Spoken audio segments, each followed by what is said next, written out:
मेरी मावा बहनों, बड़ी मेहरबानी अदनान वेलफेयर ट्रस्ट के मोहम्मद अकरम जैद साहब दी।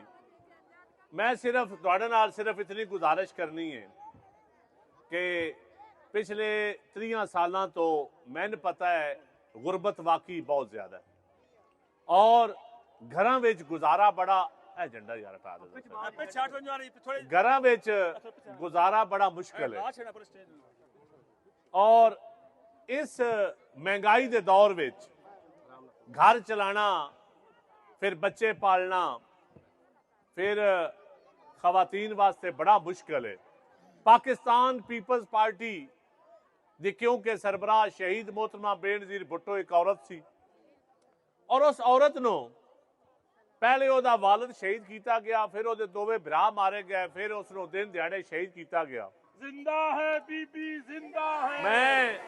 मैं एक बड़ी साफ गल करता पिया कि शहीद बीबी ने एक प्रोग्राम दिता सी बेनज़ीर कार्ड दा। अज तकरीबन साडे इलाके दे 24,000 औरतां बेनज़ीर कार्ड पे लभदा है, 24,000 औरतां। और मैं तुहाडे नाल एक वादा करदा कि परवरदिगार ने 8 तारीख पीपल्स पार्टी ने फतह देनी है और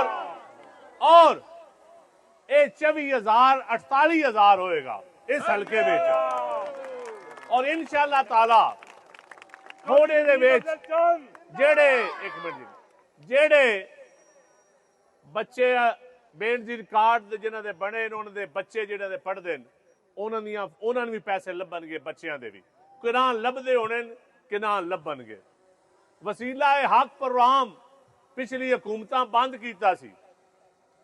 इंशाअल्लाह ताला मैं बिलावल भुट्टो जरदारी साहब तो वादा लिया है कि असी वो प्रोग्राम भी शुरू करना है और मैं एक बड़ी क्लीयर दसा जिदा खावी ओदे गीत भी गावी। मेरी बहनों, मैं इस इलाके गली गली गैस लवाई है, हर पिंड च गैस लवाई है और गैस का सब तो ज्यादा फायदा भी औरतों को होंदा है क्योंकि एक मिनट क्योंकि फूकड़ियां तो जान भी औरतों की छुटती है, मर्दां नूं फूकड़ियां की लोड़ नहीं होंदी। फूकड़ियां तो ते धुएं तो ते लकड़ियां तो जान मैं छुड़वाई है।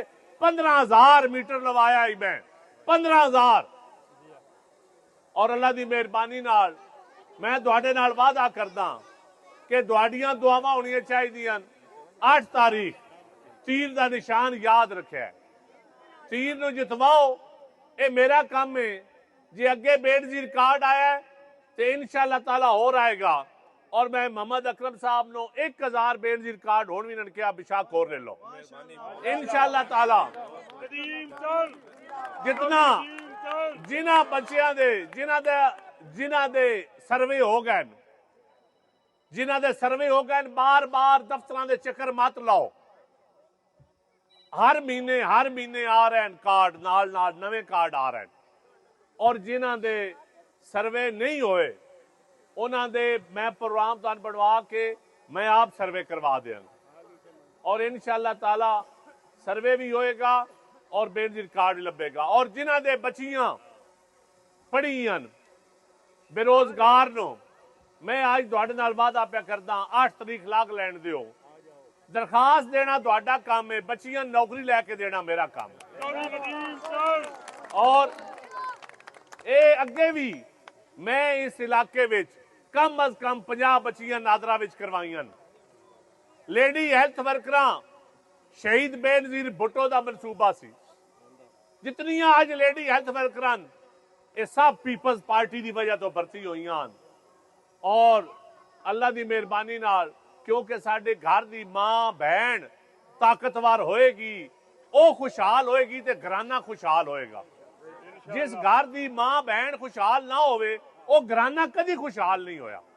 ते मेरी यही गुजारिश है कि ये इलैक्शन तुहाडा अपना इलैक्शन है, इसनों अपना समझो और गली गली च वोट मंगने जी। अपने गवाडियां कोलों अपने घर बड़े तुहानूं लालच देने ना 2-2 हज़ार रुपया 1,000 देंगे, लेकिन एक तुहानूं मैं दसा कि पीपल्स पार्टी जो औरतों वास्ते ते गरीब औरतों वास्ते कर छड़िया है या अगों करना है और कोई जमात नहीं कर सकती। ये मुस्लिम लीग वाले ते निरा लुटन हिड़े जे, निरे डाकू जे और निरे डाकू जे। बस तीर का निशान याद रखो, पर्चियों उत्ते तीर ढूंढ छो। जदों तीर ढूंढोगे तो इंशाअल्लाह ताला तुहानू नजर आएगा कि साडे मुस्तकबिल दा जमानत है। साडी गुरबत खत्म करने वाली अगर कोई पार्टी है तो पीपल्स पार्टी है। बस मेरी यही तुहाडे नाल गुजारिश है। और मैं अकरम साहब दा बड़ा भट्टी बरादरान दा सारियां दा मजहर साहब दा उन्हां दे खानदान दा तकीर दा रजा दा तमाम भट्टी बरादरान दा मैं शुक्रिया अदा करदा और इस वेलफेयर दा भी स्पेशली कि जिन्हें इतनी इज्जत की है। बड़ी बड़ी मेहरबानी। पाकिस्तान जिंदाबाद, जिए भुट्टो।